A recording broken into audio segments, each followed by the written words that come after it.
Amazing. Well, thank you so much for joining. It is a pleasure, and I'd love if you could start off just kind of telling me a little more about you, maybe your education, and kind of where your career has taken you currently. So, what is the purpose of this? Yeah, of course. I'm not shaved. Not my best look. All right, go ahead. Of course. So I'm currently a junior in high school and I am considering economics as my major. I Hmm. was kind of all over the place. I originally wanted to do business and then finance. And then I was kind of Hmm. like, I love the aspect of how there's kind of psychology behind the process of money and maybe correlation of Hmm. that. So in order to kind of get more of a thought of where this career might take me, I've talked to a couple of professors within the field and just kind of learning more about it with each Zoom call. All right, sounds great. So yeah, I like economics because I'm very interested in public policy issues, and I like math, and I like history, and I like politics. I think economics is a thing that brings them all together. Hmm. Amazing. And let's see. Oh, so I'm from St. Louis. I did my undergraduate at Washington University in St. Louis, where I studied economics and math, and then I went to Northwestern and got my PhD, and now I teach there. Amazing. And was studying economics, I assume, correct, at Northwestern? Was that a That's positive right. experience? Graduate school has its positives and its negatives.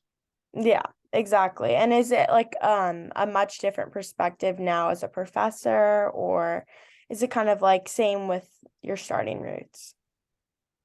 Like I understand the field much better, I think. Yeah. And I kind of wonder, yeah, how much more will I learn about it in the coming years? And in some ways, I hope not much, because it seems like the worse things get, the faster I learn. Yeah. Like I've learned a lot about banking the last couple of weeks. Oh, how I, so? Like I thought I knew a lot about banking, but no, learned more. Um, I is there like a career path you see a lot of your students going into, or one that you see has the most positive feedback from your students? the joke is that economic students get both kinds of jobs, Yeah. consulting and finance. Hmm. But it's a joke. I mean, people do everything, but that is, a lot of people go into tech, but just a huge number go the finance or consulting route. And the finance people, you can just sort of tell, Hmm. like they're finance people. You can see in their eyes. Uh, the consulting people, not as obviously that. Um, the people going to finance, I think they really like finance and they want to do finance. Whereas the consulting people, uh, they don't know what they want to do necessarily. And consulting is just a great way to gather more information about the world and a great way to oh deepen skills and sort of build your network that a lot of these jobs expect you to work there for 2 or 3 years and then move on to something else. And so you go there and there's mentors, but then there's also people who are a little ahead of you and you get to know them, but then they go on to do other things and you stay in touch and perhaps follow them or but also just sort of learn about the options in the world. And so a lot of people who go into consulting, it's kind of like continuing college that like college, you start off the term and you're doing a bunch of stuff that you don't really know very much about, and you build your skills and your knowledge base pretty quickly and try to assimilate it into a mental framework that allows you to do something with it. And then at the end of the term, you've got exams and hopefully you equip yourself well. And yeah, consulting at the beginning of a project, you don't know very much about it, but you work with people, you interview people, you study up, you think, and by the end, hopefully you can put together a proposal or a report or that find a solution that solves the problems you were hired for, and that just like as a student, the project may end, your term gets over, and you take a breath, and then it begins anew with a new set of things to learn and a new set of people to work with. And um, Yeah. what specifically kind of got you into the field? Was there something that sparked your interest or? Like I liked math. I liked sort of logical connections and systems. I liked history. I liked policy. I liked sort of political issues. And I worked on Capitol Hill for a little while and found that very interesting. But I could just tell that a lot of it was shaking the world were economics things. I just knew I needed to learn more so I could understand and make a better contribution. Yeah, and not specifically for freshmen, but just kind of if you are kind of coming into that major, what do you think maybe I should expect, or what are some like the key courses, if you could expand Yeah. on that? So you're a junior? Correct. My oldest kid is a junior. Where and you're a bit west of Minneapolis. Yeah, so I don't know if you know like the Wayzata, Minnetonka Wayzata, area. yeah, we get a lot of students from Wayzata, Oh, really? Wow. Yes. So I'm Medina, and those places. correct. My brother's family lives in Woodbury. Oh, cool. His wife's from Fridley. Anyway, I, mhm. but anyway, so what math are you in this year? I'm currently in functions and trigonometry. Man, I don't like trig. Yeah. Functions is great. Are you going to do calculus next year? Yes. Yeah, the calculus is really important. And so, yeah, so you should be good at calculus. You're in a foreign language, I hope? Chinese, yeah. Oh, wow, that's awesome.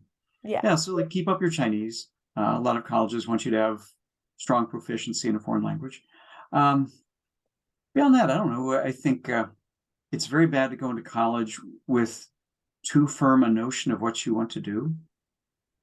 That, like, some people go in and they're like, I want to be an economics major, and they just load up on economics and they don't want to take anything else. They just want to do.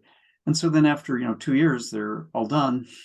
It's like, what do I do now? But and the problem is, like, maybe they're a year and a half in and they realize, wow, you know what, this ain't for me. I really hate it.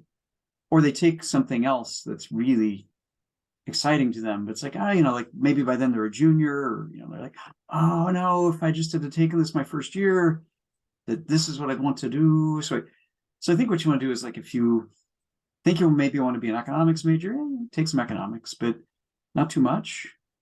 And introductory macroeconomics or introductory microeconomics, those are great classes wherever they're taught. And so take a little of that, but also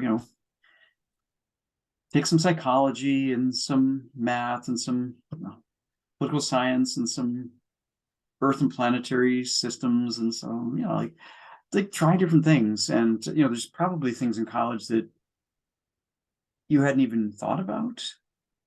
And so you want to just sort of shop around and find something interesting. So like at Northwestern, we've got all the normal majors that you'd expect, but then there's just like most schools do, there's some weird and quirky things. So like there's this program called the Math Methods and Social Sciences, which is sort of a applied math major that works with economics and political science and sociology and psych to sort of, like, at the PhD level, these courses tend to be, or these subjects tend to be, very quantitative. And so it's sort of using the PhD level tools to teach the undergrad level. It's pretty great if you're a math, social science nerd, but it's also the sort of thing you wouldn't even think to look for.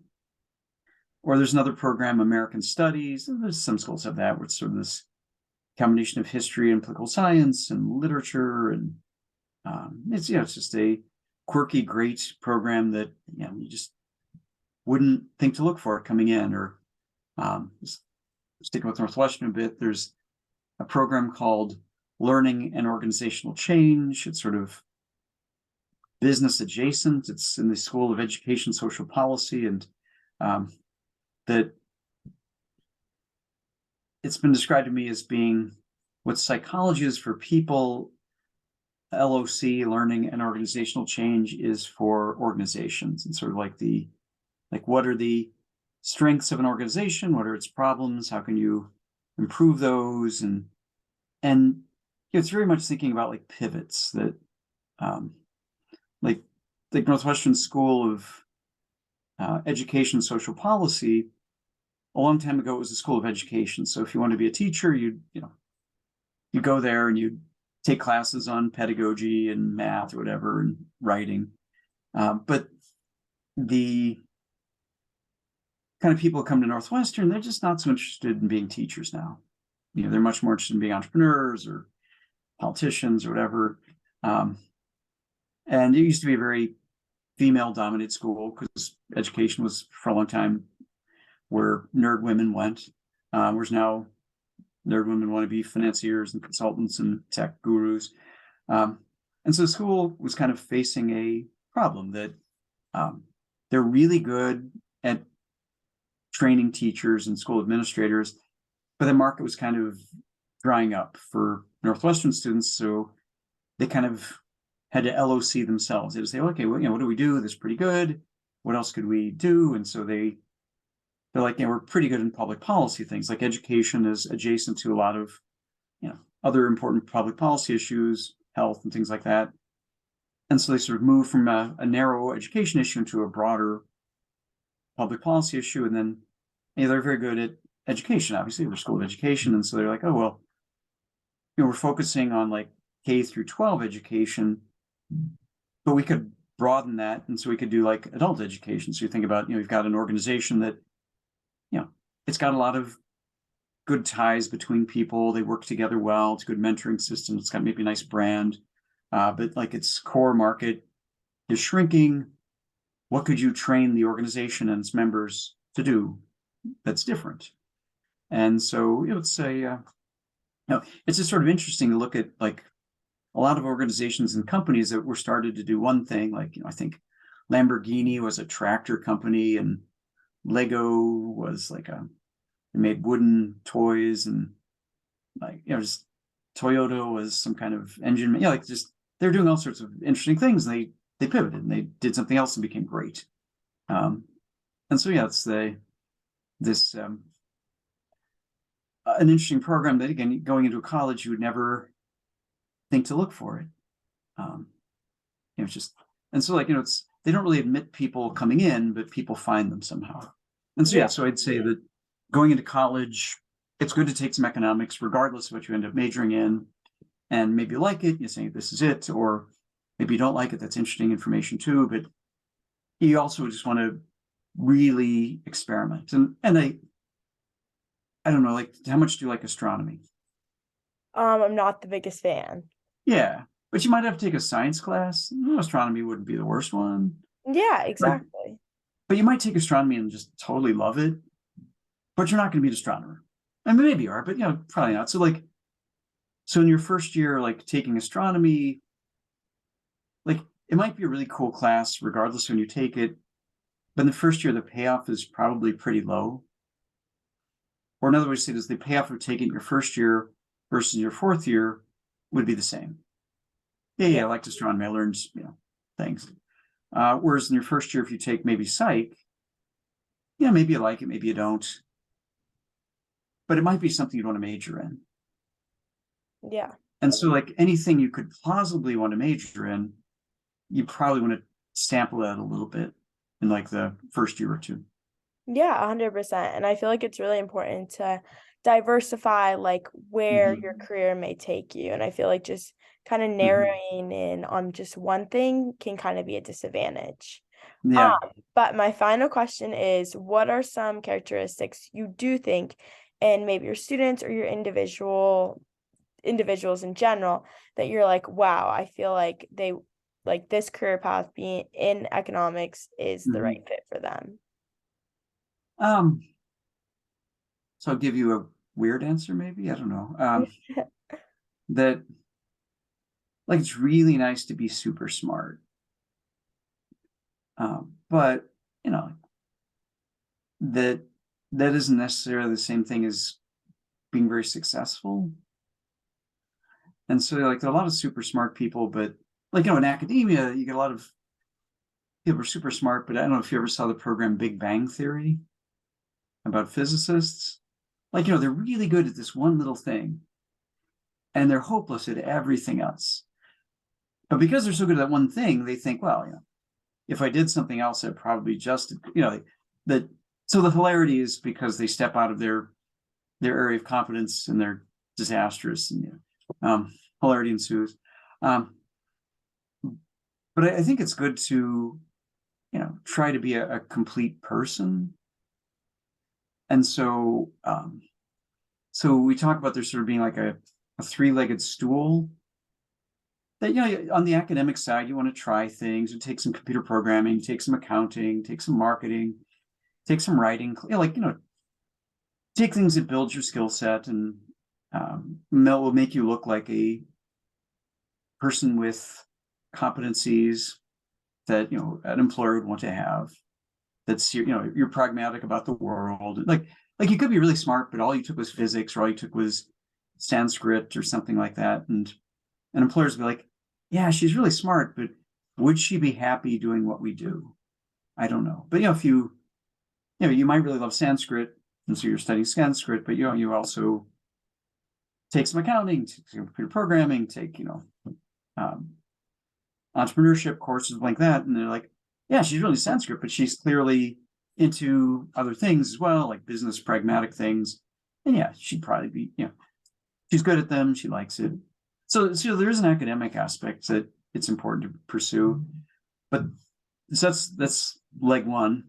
The other two legs would be more experiential. So I think it's really important to get internships, and the race for internships keeps getting earlier and earlier. That back in the day when I was an undergrad, you get to be senior year and you think, oh, I think I want to do this thing. You interview and you get a job. Whereas now, a lot of people in sophomore year are pursuing internships for after sophomore year that set them up for the internships for after junior year, that hopefully give them a return offer that comes even before senior year. And so it's really in some ways crazy that that you're not even halfway through college, but you're already pursuing internships that may set you up for what you do after college. And so it's very important to chase these internships, like, work your parents' friends and your friends' parents. A lot of schools have offices that help you get internships. Like Northwestern has this program called Chicago Field Studies, where we match people up. Like we're on the quarter systems. There's like 3 terms a year. Quarter system. Anyway, try not to think about that too much. But so you could go for a quarter and work for like Goldman Sachs, or Leo Burnett Advertising, or Chicago Transit Authority. Like something for a while that gets you some real world experience. Maybe they'd hire you. And so like, and that in some ways is like a first step internship. Like when you're applying for internships, you often get asked like, so tell me about your experience. Like, my experience, this is my experience, hire me. And but then you got an answer like, my experience, well, I worked for Goldman Sachs and they're private equity, and so that's so number one is academics, number two is internships, and number three is like leadership. So like, what are some things you do when you're not being a student? So I guess you do interviews. I don't know. Yeah, so I'm doing these interviews. I'm like the president of our student business club. So I kind of just allow maybe more accessible resources to kids within my school to have access to that. I'm doing the USC summer intro to business pre-college program this summer. So I think that will be informational. And I did have a marketing internship sophomore year. That's very good. Although that doesn't sound like that much fun to me. Yeah. That sounds fun. What do you do Yeah. that's fun?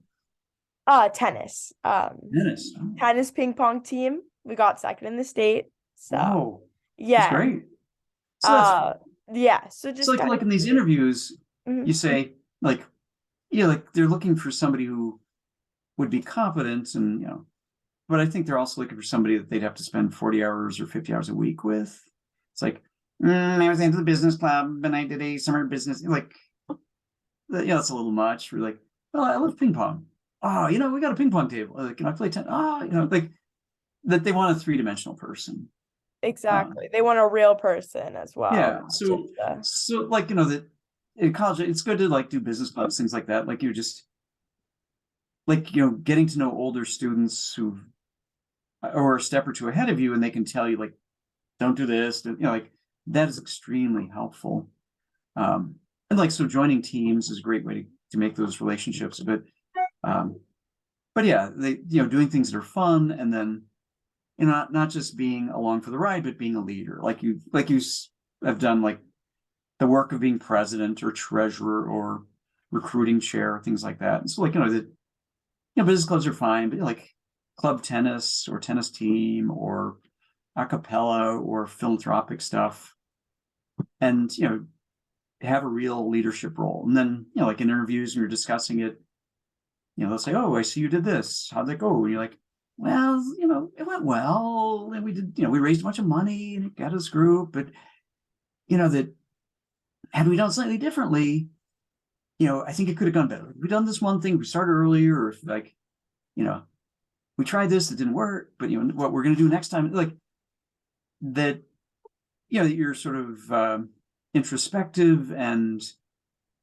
don't rest on your laurels. You're always sort of looking for more.